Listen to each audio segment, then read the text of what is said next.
آپ سب کا خیر مقدم ہے انٹریکس نیوز پر۔ کیا آپ نے پلاٹ خریدا ہے؟ کیا آپ کا پلاٹ اپرووڈ لے آؤٹ میں ہے؟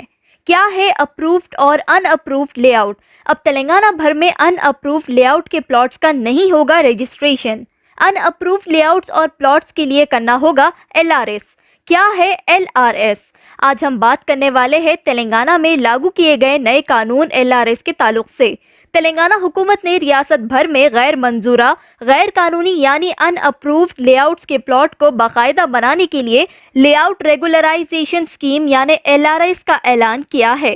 اس نئے اسکیم کو عوام کے بیچ انجام دینے کے لیے سہولتیں فراہم کی گئی ہے۔ تلنگانہ کے چیف سیکریٹری سومیش کمار نے اس سلسلے میں سرکاری احکام جاری کرتے ہوئے GO 131 جاری کیا ہے۔ GO کے مطابق 4 سپٹمبر سے 15 اکتوبر کے درمیان اس کے لیے رجسٹریشن کرنا ہوگا۔ کسی بھی می سیوا پر 1000 روپے کے ادائیگی کے ذریعے آن لائن رجسٹریشن کے ساتھ اس کی کارروائی کا آغاز کیا جا سکتا ہے۔ تلنگانہ حکومت کی جانب سے ریاست کے سٹی کے علاقے اور گاؤں کے علاقوں میں ڈیولپمنٹ کے لیے منظورہ لے آؤٹس یعنی اپرووڈ لے آؤٹس کی حوصلہ افزائی کی جا رہی ہے۔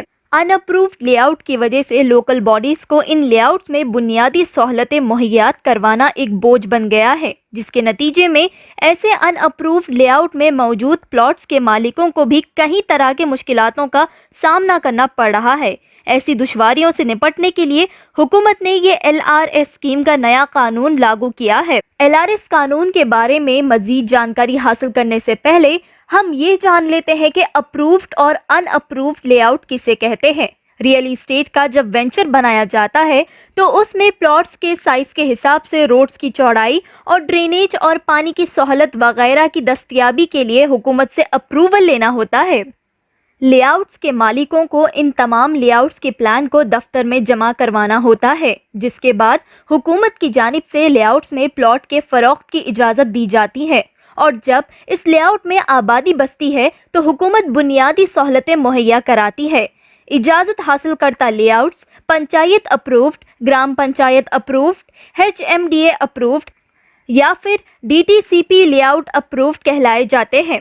اگر یہ اجازت نہ ہو تو ایسے لے آؤٹس کو ان اپرووڈ لے آؤٹ مانا جاتا ہے۔ اسی لیے تلنگانہ حکومت نے غیر قانونی، غیر منظورہ اور ان اپرووڈ لے آؤٹ پر پلاٹس کے رجسٹریشن کو روکتے ہوئے LRS کا قانون عوام کے بیچ لانے کا فیصلہ کیا ہے۔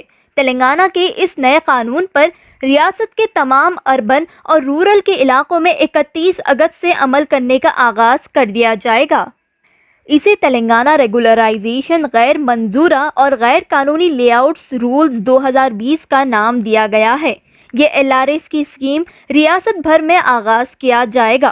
حیدرآباد میٹروپولیٹن ڈیولپمنٹ اتھارٹی یعنی HMDA کے علاوہ ریاست کے تمام urban development authorities, municipal corporation, تمام بلدیاجات، تمام پنچایتوں میں اس پر عمل کیا جائے گا۔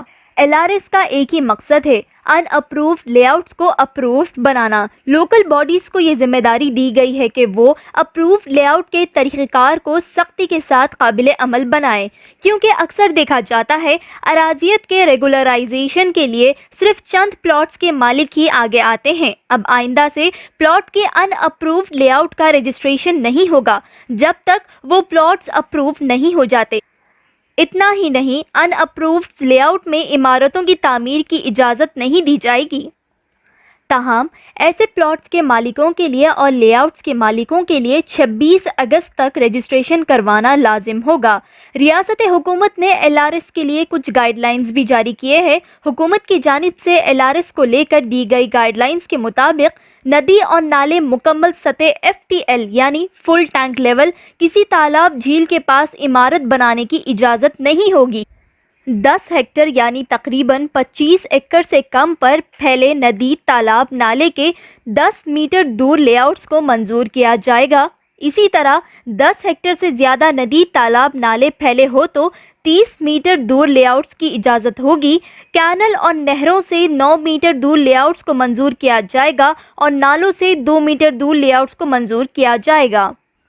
ایئرپورٹ یا ڈیفنس کے قریب یا اس سے 500 میٹر دور واقع پلاٹس لے آؤٹس کو NOC لینا ہوگا، اور انڈسٹریل ایریا میں کوئی لے آؤٹس کی منظوری نہیں ہوگی، اور لے آؤٹس میں کھلے مقامات جو عوامی سہولتوں کے لیے رکھے جاتے ہیں ان مقامات کے لیے رجسٹریشن کی درخواست داخل نہیں کی جا سکتی ہے۔ جیو 111 والے علاقوں کے پلاٹس کے لیے کوئی نرمی نہیں دی گئی ہے، انہیں جیو 111 کے رولز کے حساب سے ہی رجسٹریشن کروانا ہوگا، اور وقف بورڈ کے جائیدادیں، قانونی تنازعات رکھنے والے پلاٹس، سیلنگ سرکاری اراضیت اور انڈومنٹ شکم کے اراضیت پر رجسٹریشن نہیں کی جائے گی۔ ان اراضیتوں کی درخواست کو ریگولرائزیشن کے تحت منظور نہیں کیا جائے گا۔ رولز کے حساب سے کسی بھی لے آؤٹ میں روڈز کی چوڑائی 9 میٹر ہونی چاہیے، اور اگر لے آؤٹ میں پلاٹ کے سائز 100 گز چھوٹے ہو تو 6 میٹر کی روڈ ہونا لازم ہے۔ ریگولرائزیشن کے لیے اراضی 15 اکتوبر تک داخل کی جا سکتی ہے، اور پلاٹ کے لیے 1000 اور لے آؤٹ کے لیے 10,000 روپے جمع کروانے ہوں گے۔ ہر اہم خبروں کے لیے انٹریکس نیوز کو یوٹیوب پر سبسکرائب کریں۔ Subscribe now and press the bell icon. Never miss an update.